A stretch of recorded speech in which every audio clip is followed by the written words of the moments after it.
يا أهالي البلد، في ذكر بط تايه من بعد صلاة العشاء، اللي التقاه يجيبه لإمام المسجد.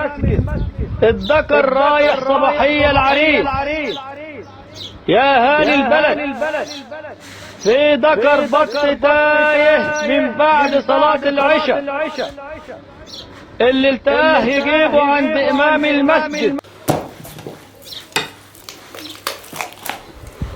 يا أهالي البلد، في ذكر بط تايه من بعد صلاة العشاء، اللي التقاه يجيبه لإمام المسجد. الذكر رايح صباحية العريس. يا أهالي البلد، في ذكر بط تايه من بعد صلاة العشاء، اللي